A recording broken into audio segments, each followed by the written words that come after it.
Comenzamos el estudio de los derechos reales, haciendo un paralelo con los derechos personales.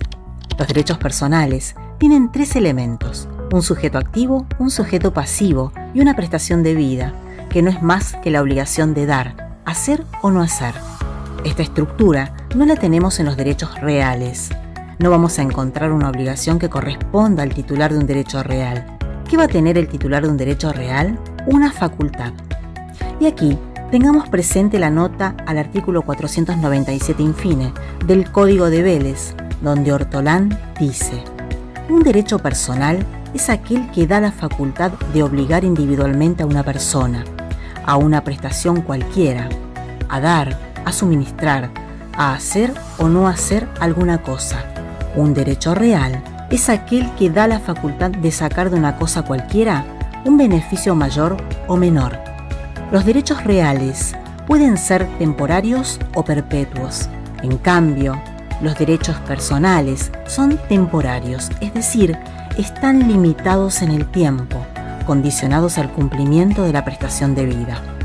En cuanto a su oponibilidad, los derechos personales son relativos, lo que implica que se oponen a persona determinada, es decir, entre partes, en tanto que los derechos reales son oponibles erga omnes.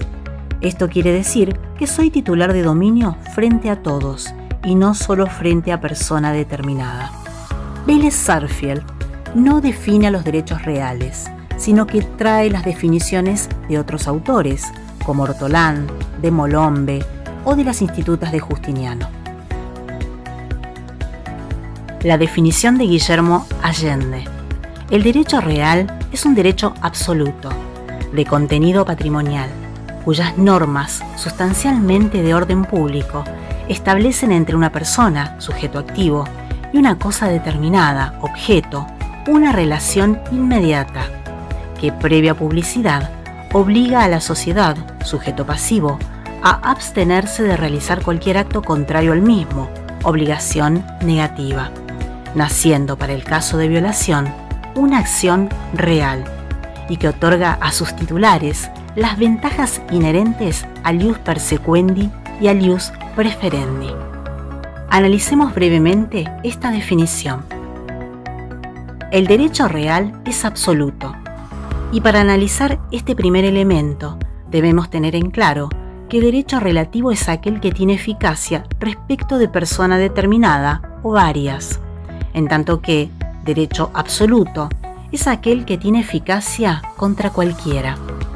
Entonces, esta absolutez a la que se refiere la definición de Allende está estrictamente ligada al principio erga omnes, es decir, que el derecho real es oponible a cualquiera que pretenda vulnerarlo, por lo tanto, a toda la sociedad, que sería el sujeto pasivo. De contenido patrimonial. El patrimonio representa una unidad de masa. Es un atributo de la persona. Incluye derechos reales, personales o creditorios. El Código no nos da una definición de patrimonio.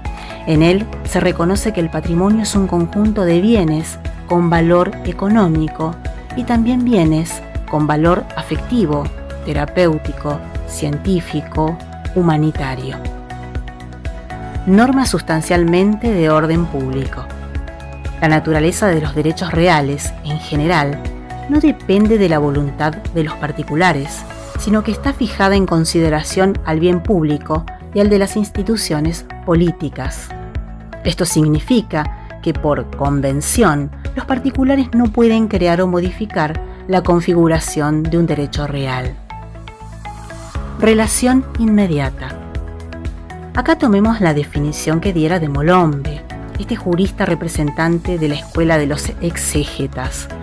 En su invaluable apreciación sobre los derechos reales, marca la relación directa e inmediata del sujeto con la cosa. Esto implica que entre la persona y la cosa no hay intermediario alguno. La relación es directa. Previa publicidad. Nadie puede respetar aquello que no conoce, y bien sabemos que el derecho real es erga omnes, oponible frente a quien pretenda vulnerarlo. Esto significa que es imprescindible dar a conocer la existencia de ese derecho real a través de la publicidad que se lleva a cabo por medio de los registros correspondientes. Acciones reales.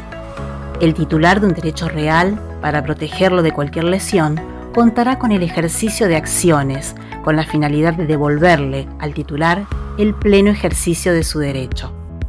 Ius persequendi e ius preferendi son características propias de los derechos reales que se van a materializar a través del ejercicio de una acción real. Es la facultad del titular del derecho de perseguir la cosa de manos de quien la detente. O el principio de preferencia, que tiene su origen en el derecho romano. Prior tempore, potior iure. Primero en el tiempo, mejor en el derecho. Ante cualquier conflicto que pudiera suscitarse, tendrá preferencia el derecho más antiguo sobre la cosa, aún en detrimento del más reciente, aplicable a los derechos reales en general. Definición del Código Civil y Comercial. El Código Civil y Comercial define al derecho real en el artículo 1882. A diferencia del Código de Vélez, que no nos brindaba ninguna definición, nuestro código se asegura una interpretación y una aplicación más precisa de la norma, introduciendo una innovación al derecho positivo. El artículo 1882 del Código Civil y Comercial nos dice: el derecho real es el poder jurídico de estructura que se ejerce directamente sobre su objeto en forma autónoma y que atribuye a su titular las facultades de persecución y preferencia y las demás previstas en este código. Esta definición, al igual que la que brinda Allende, hace referencia a dos facultades o ventajas inherentes al titular del derecho real y que son el derecho de persecución y preferencia.